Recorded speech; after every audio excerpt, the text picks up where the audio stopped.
चैत्र नवरात्रि नवमी के दिन कन्याओं को एक चीज जरूर खिलाएं। इतना धन आएगा कि संभालना मुश्किल हो जाएगा। नमस्कार भक्तों, स्वागत है आपका दा वास्तु शास्त्र वॉइस यूट्यूब चैनल में। आज हम आपको बताएंगे कि चैत्र नवरात्रि की नवमी के दिन कन्याओं को क्या खिलाना चाहिए ताकि आपको मां दुर्गा का आशीर्वाद प्राप्त हो। कन्या पूजन का विशेष महत्व होता है। इस दिन यदि आप कन्याओं को प्रसन्न कर लेते हैं तो मां दुर्गा स्वयं प्रसन्न होती हैं, क्योंकि कन्याओं में मां के 9 रूपों का वास होता है। यह वीडियो उन माताओं और बहनों के लिए बहुत उपयोगी है जिन्होंने चैत्र नवरात्रि का व्रत रखा है। इस दिन पूजन करने से मां दुर्गा की कृपा प्राप्त होती है, परिवार में सुख शांति बनी रहती है और आर्थिक स्थिति मजबूत होती है। कर्ज से मुक्ति मिलती है और दाम्पत्य जीवन में प्रेम व सामंजस्य बढ़ता है। संतान सुख मिलता है और बच्चों का स्वास्थ्य अच्छा रहता है। घर में सकारात्मक ऊर्जा का संचार होता है। 7, 9 या 11 कन्याओं को आमंत्रित करें। इनकी संख्या 1 से अधिक और 11 से कम होनी चाहिए। इनके साथ एक बालक लंगूर को भी शामिल करें, जिसे हनुमान जी का स्वरूप माना जाता है। शुद्ध जल से उनके पैर धोकर आशीर्वाद लें। कन्याओं के माथे पर रोली और चंदन का तिलक लगाएं। उन्हें प्रसाद, दक्षिणा एवं उपहार दें और उनका सम्मान करें। भोजन में पूरी, चना, हलवा और फल खिलाएं। कुछ विशेष चीजें खिलाने से कन्याएं अत्यधिक प्रसन्न होती हैं। माता शैलपुत्री, ब्रह्मचारिणी, चंद्रघंटा, कुष्मांडा, स्कंद माता, कात्यायनी, कालरात्रि, महागौरी और सिद्धदात्री की विशेष पूजा श्रद्धा और उत्साह के साथ करनी चाहिए। हिंदू पंचांग के अनुसार इन 9 दिनों में मां दुर्गा की सभी शक्तियां जागृत होती हैं। कन्या पूजन करने से सभी मनोकामनाएं पूर्ण होती हैं। धन, सुख, समृद्धि और शांति की प्राप्ति होती है। वास्तु दोष, पितृदोष, राहु दोष, मंगल दोष और काल सर्प दोष से राहत मिलती है। इसीलिए श्रद्धा और प्रेम से कन्या पूजन करें और मां दुर्गा की कृपा प्राप्त करें। सच्चे दिल से कमेंट बॉक्स में जय माता दी लिख दीजिए और माता रानी का आशीर्वाद प्राप्त करें। इससे घर में खुशियां आती हैं और अकाल मृत्यु टल जाती है। दोस्तों, आपको बता दें कि इस बार माता रानी पालकी की सवारी पर पृथ्वी लोक पर आई हैं और भक्तों के कष्ट दूर करेंगी। जब माता रानी पालकी पर सवार होकर आती हैं तो धरती पर फूल खिलते हैं, वर्षा होती है और हरियाली बढ़ती है। इससे जीवन सुखमय हो जाता है। जिस घर में सच्चे मन से मां जगदम्बा का स्वागत होता है वहां सुख समृद्धि का वास होता है। इस बार का चैत्र नवरात्रि बहुत ही शुभ और मंगलकारी माना जा रहा है। वर्ष 2025 में चैत्र नवरात्रि का शुभारंभ रविवार 30 मार्च से होगा और समापन रविवार 6 अप्रैल को होगा। इस बार अष्टमी और नवमी तिथि एक ही दिन 6 अप्रैल 2025 को पड़ रही है, इसलिए कन्या पूजन भी इसी दिन किया जाएगा।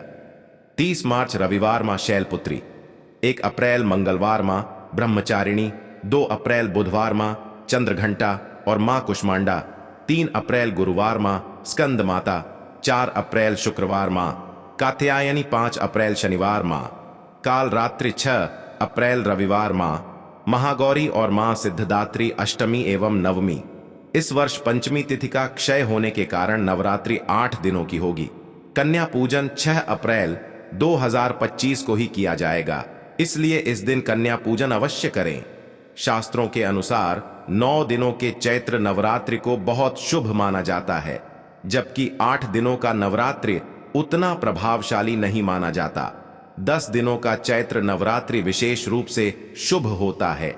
शास्त्रों के अनुसार नवरात्रि के दिनों में माता रानी की पूजा करने से और विशेष रूप से कन्या पूजन करने से व्यक्ति को अभय वरदान प्राप्त होता है। कुंडली में जो भी बाधाएं होती हैं वे समाप्त हो जाती हैं। यदि कोई व्यक्ति सच्चे हृदय से मां की उपासना करता है तो मां उसके सभी कष्ट दूर कर देती हैं। मां की भक्ति से विनम्रता का विकास होता है और सभी प्रकार के दुख और दरिद्रता मिट जाती है। नवरात्रि के दौरान माता रानी का व्रत और पूजन किया जाता है, लेकिन सबसे अधिक महत्व कन्या पूजन को दिया जाता है। कन्याएं फूलों की पंखुड़ियों की तरह कोमल होती हैं और उन्हें पूजनीय माना जाता है। कन्या पूजन सर्वश्रेष्ठ और महत्वपूर्ण माना जाता है, क्योंकि कन्या के रूप में स्वयं जगदम्बा विराजमान होती है। देवी माता के 9 स्वरूपों के साथ संपूर्ण ब्रह्मांड का वास कन्याओं के मस्तक पर होता है। बहुत कम लोग जानते हैं कि 33 करोड़ देवी देवताओं का वास कन्याओं में माना जाता है। चाहे वह छोटी हो या बड़ी, माना जाता है कि माता रानी व्रत और उपासना से उतनी प्रसन्न नहीं होती जितनी कि कन्या पूजन से होती है। चैत्र नवरात्रि में छोटी कन्याओं को माता रानी का स्वरूप मानकर उनकी पूजा की जाती है। उन्हें भोग लगाया जाता है और उनका आशीर्वाद लिया जाता है। कन्या को भोजन कराते समय वह अनजाने में या स्वेच्छा से अपना हाथ आपके सिर पर रख दे तो यह माता रानी के आशीर्वाद के समान माना जाता है। इसलिए कन्याओं को प्रसन्न करने के लिए उन्हें उपहार दिए जाते हैं। यदि कन्याएं खुशी खुशी भेंट स्वीकार कर लें तो इसका अर्थ यह होता है कि माता रानी ने आपकी भेंट स्वीकार कर ली है और आप पर अपनी कृपा बरसा रही हैं।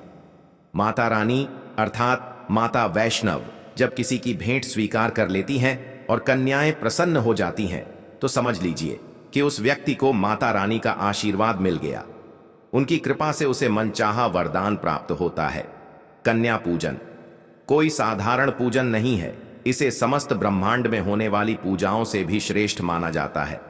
10 बार गंगा स्नान करने, 100 बार यज्ञ करने और 1000 बार तीर्थ यात्रा करने से जो पुण्य प्राप्त होता है वह मात्र एक बार कन्या पूजन करने से ही करोड़ों गुना अधिक मिल जाता है। इसीलिए कहा जाता है कि कन्याओं का सम्मान करना चाहिए, उन्हें कष्ट नहीं देना चाहिए। कन्याएं कोई साधारण बालिकाएं नहीं होती। उनके मस्तक पर स्वयं देवी का वास होता है और नवरात्रि में वे साक्षात माता का स्वरूप बनकर हमारे घर तक आती हैं। नवरात्रि के दौरान 2 वर्ष से लेकर 10 वर्ष तक की कन्याओं का पूजन करना शुभ माना जाता है। अष्टमी या नवमी के दिन कन्याओं के पैर धोकर भोजन कराना और उपहार देना बहुत दुर्लभ और श्रेष्ठ अवसर होता है, जिसे किसी भी हालत में छोड़ना नहीं चाहिए। इस दिन जितना हो सके अधिक से अधिक कन्याओं को अपने घर बुलाकर आदर पूर्वक पूजन करना चाहिए। भक्तों, वीडियो में आगे बढ़ने से पहले आप अपनी राशि कमेंट बॉक्स में जरूर लिख दें। यदि आपके लिए कोई विशेष उपाय होगा तो हम आपको कमेंट में उसका उत्तर दे देंगे। यदि कोई व्यक्ति अपनी राशि के अनुसार उपाय करता है तो माता वैष्णो देवी अत्यंत प्रसन्न होती हैं और उसे धन वैभव का आशीर्वाद देती हैं। इसलिए कमेंट में अपनी राशि लिखना ना भूलें। माता रानी के भक्तों से अनुरोध है कि वे इस वीडियो को पसंद करें और अपना आशीर्वाद बनाए रखें। अब बात करते हैं कि कन्याओं का स्वागत कैसे करें। जब कन्याएं आपके घर आएं तो सबसे पहले उनके पैर दूध और पानी से धोने चाहिए। विशेष रूप से पुरुषों को कन्याओं के पैर धोकर सम्मान करना चाहिए। ऐसा करने से माता रानी अति प्रसन्न होती हैं। इसके बाद कन्याओं को साफ जगह पर कपड़ा बिछाकर बैठाएं और उनके माथे पर अक्षत फूल और कुमकुम लगाकर उनका पूजन करें। इसके बाद उन्हें भोजन कराना चाहिए, लेकिन ध्यान रखें कि कन्याओं की थाली में कभी भी 3 पूरियां ना रखें, इसे अशुभ माना जाता है। जेल में कैदियों को 3 रोटियां या पूरियां दी जाती हैं, इसलिए इस संख्या को टालना चाहिए। आप 2 या 4 पूरियां दे सकते हैं, लेकिन 3 ना दें। इससे दोष भी नहीं लगेगा और शुभता बनी रहेगी। कन्याओं को भोजन कराने के बाद अंत में उनके सिर पर लाल चुनरी ओढ़ाना चाहिए। भोजन में खीर, पूरी, हलवा, चना, आलू की सब्जी और छोले आदि दिए जा सकते हैं। पनीर भी खिलाया जा सकता है, लेकिन माता रानी का सबसे प्रिय भोजन खीर, हलवा और पूरी माना जाता है। ध्यान रखें कि भूल से भी लहसुन और प्याज का प्रयोग ना करें, अन्यथा अनर्थ हो सकता है। नवरात्रि के दौरान लहसुन और प्याज वर्जित होते हैं, क्योंकि यह तामसिक भोजन की श्रेणी में आते हैं। कन्याओं को ऐसा भोजन देना जिसमें लहसुन प्याज मिला हो बहुत बड़ा दोष माना जाता है। इससे आपका व्रत भंग हो सकता है और मां दुर्गा अप्रसन्न हो सकती हैं। 9 दिनों तक लहसुन प्याज से परहेज करने के बाद यदि एक गलती हो जाए तो पूरा व्रत निष्फल हो सकता है। इसलिए विशेष ध्यान रखें कि कन्या पूजन के दौरान पूरी श्रद्धा और शुद्धता के साथ भोजन तैयार किया जाए। इतना भी लापरवाह नहीं बनना चाहिए कि माता रानी अप्रसन्न हो जाए और कन्याओं को अशुद्ध भोजन मिल जाए। छोटी छोटी कन्याओं के मस्तक पर माता रानी का आशीर्वाद होता है। यदि कोई कन्या आपको आशीर्वाद दे दे तो आपके जीवन में सकारात्मक बदलाव आ सकते हैं। इसलिए कन्याओं को ऐसा भोजन न कराएं जिससे आपका व्रत भंग हो जाए या वे अपवित्र महसूस करें। कन्याओं को बंद डब्बे में रखी ऐसी कोई चीज ना खिलाएं जिसमें लहसुन प्याज हो, क्योंकि बाजार में मिलने वाले कई तैयार खाद्य पदार्थों में इसका उपयोग किया जाता है। कन्या पूजन के लिए घर का शुद्ध और सात्विक भोजन ही उपयुक्त होता है। कुछ लोग घर में खाना न बनाकर बाजार से रेडीमेड भोजन लाते हैं और कन्याओं को दही जलेबी खिलाते हैं, जो शुभ नहीं माना जाता। ऐसा अक्सर वे लोग करते हैं जिनके घर में कोई संकट या बीमारी हो, लेकिन यदि आप पूरी तरह स्वस्थ और सुखी हैं तो ऐसा करने से बचना चाहिए। माता रानी को बाजार का भोजन नहीं बल्कि आपके हाथों से बना प्रेमपूर्ण भोजन प्रिय है। भले ही आप कम मात्रा में बनाएं, लेकिन माता के लिए भोजन स्वयं तैयार करें और श्रद्धा से अर्पित करें। दही जलेबी खिलाने में कोई समस्या नहीं है, लेकिन माता को घर का शुद्ध और प्रेम पूर्वक बनाया गया भोजन अधिक प्रिय होता है। विशेष रूप से चैत्र नवरात्रि में घर पर ही ताजा और सात्विक भोजन बनाना चाहिए, जिससे माता रानी प्रसन्न होती हैं। कन्याओं को भोजन कराने के लिए प्लास्टिक या अन्य अशुद्ध बर्तनों का उपयोग ना करें। ऐसे बर्तन पूजा पाठ के लिए अशुभ माने जाते हैं, क्योंकि इनमें कुछ हड्डियों के अवशेष होते हैं। इसलिए हमेशा स्टील, तांबे या केले के पत्तों से बने बर्तनों का उपयोग करें। ऐसा करने से माता रानी का आशीर्वाद प्राप्त होता है और घर में सुख समृद्धि आती है। यदि नवरात्रि समाप्त होने के बाद कन्या पूजन शुक्रवार के दिन किया जाए तो कन्याओं को खट्टी चीजें न खिलाएं। शुक्रवार माता संतोषी को समर्पित होता है और वे नवरात्रि के दिनों में विशेष रूप से सक्रिय रहती हैं। इस दिन खट्टी चीजें खाने से माता संतोषी अप्रसन्न हो सकती हैं और इसका नकारात्मक प्रभाव आपके जीवन पर पड़ सकता है। इसीलिए शुक्रवार के दिन खट्टे पदार्थों से परहेज करें और कन्याओं को भी ऐसा भोजन ना दें। भोजन करने के बाद कन्याओं की थाली में एक लौंग अवश्य रखें, क्योंकि यह माता दुर्गा को अत्यंत प्रिय है। लौंग माता शक्ति का प्रतीक मानी जाती है और इसमें नव दुर्गा का वास होता है। नवरात्रि के 9 दिनों में माता रानी को लौंग अर्पित करना शुभ होता है। इसीलिए भोजन के बाद कन्याओं को भी लौंग अर्पित करें। ऐसा करने से माता लक्ष्मी जी की कृपा बनी रहती है और जीवन में धन धान्य की कमी नहीं होती। कन्याओं को प्रसन्न करने के लिए उनकी थाली में दक्षिणा जरूर दें, जिससे आपके घर में समृद्धि बनी रहे और धन की कोई कमी ना हो। जब कन्या आपके घर से खुशी खुशी आशीर्वाद और धन लेकर जाती है, तो वह आपके जीवन में भी कई गुना खुशियां और समृद्धि लेकर आती है। इसलिए इस समय कंजूसी न करें। शास्त्रों में कहा गया है कि जितनी प्रसन्नता कन्या को मिलेगी, माता रानी उतनी ही जल्दी आपकी मनोकामनाएं पूरी करेंगी। आप कन्याओं को चॉकलेट बॉक्स, सुंदर कपड़े या स्टील के बर्तन उपहार में दे सकते हैं, लेकिन ध्यान रहे कि काले कपड़े ना दें और लोहे का कोई भी सामान ना दें। लोहे का सामान देने से राहु केतु का नकारात्मक प्रभाव आपके जीवन में आ सकता है, जिससे राहु काल और राहु दोष का असर हो सकता है। कन्याओं के चरण अवश्य छुएं और मन में सच्ची श्रद्धा के साथ प्रार्थना करें। माता रानी की सच्चे मन से की गई मुराद अवश्य पूरी करती है। सच्चे दिल का अर्थ है कि प्रार्थना में कोई स्वार्थ ना हो। जब यह श्रद्धा पूर्ण भक्ति में बदल जाती है तो स्वयं 33 करोड़ देवी देवता भी इसका सम्मान करते हैं। नवरात्रि में यदि आप अगरबत्ती, गोबर के कंडे या अन्य पूजा सामग्री जलाते हैं तो उनके बाद बची हुई भस्म का क्या करना चाहिए? इस भस्म को पूरे 1 वर्ष तक संभाल कर रखना चाहिए।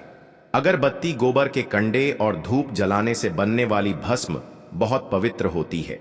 यदि यह अधिक मात्रा में हो तो इसे पवित्र नदी में प्रवाहित कर सकते हैं, लेकिन थोड़ा भाग अपने पास रखना शुभ होता है। भक्तों, यदि अभी तक आपने कमेंट बॉक्स में जय माता दी नहीं लिखा है तो कृपया लिख दें। इससे हमें और अधिक प्रेरणा मिलती है ताकि हम आपको उपयोगी जानकारी देते रहें।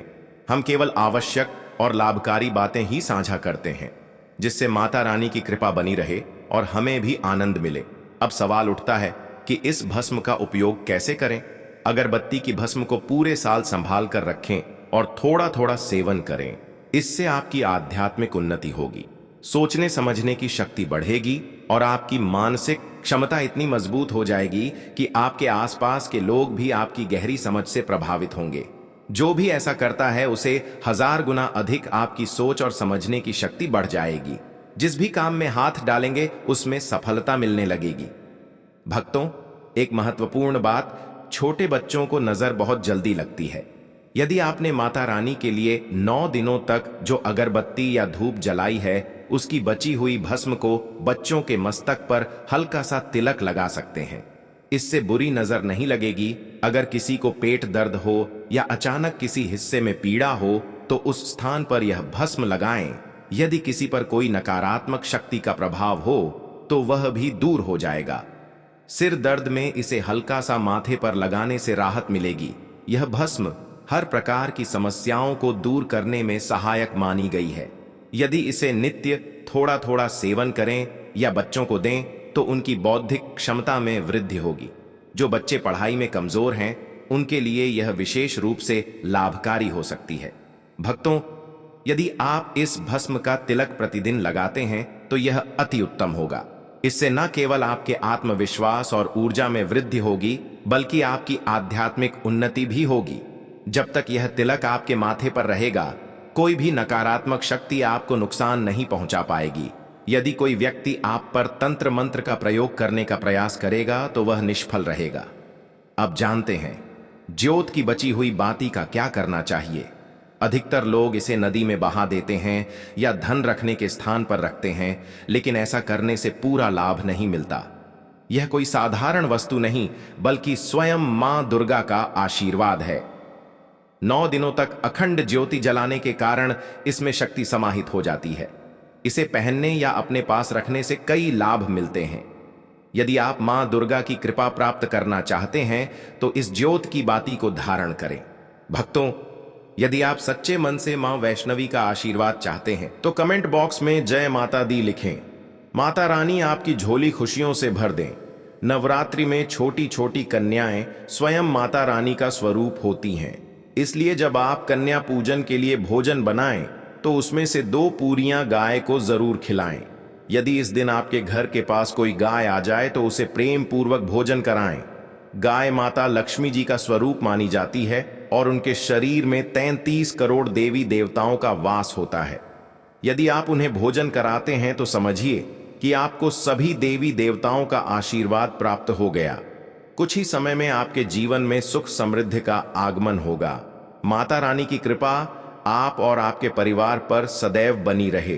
अगर यह वीडियो पसंद आया हो तो लाइक करें और द वास्तु शास्त्र वॉइस यूट्यूब चैनल को सब्सक्राइब जरूर करें ताकि आपको ऐसी ही ज्ञानवर्धक जानकारी समय समय पर मिलती रहे। वीडियो में अंत तक बने रहने के लिए आप सभी का धन्यवाद दोस्तों।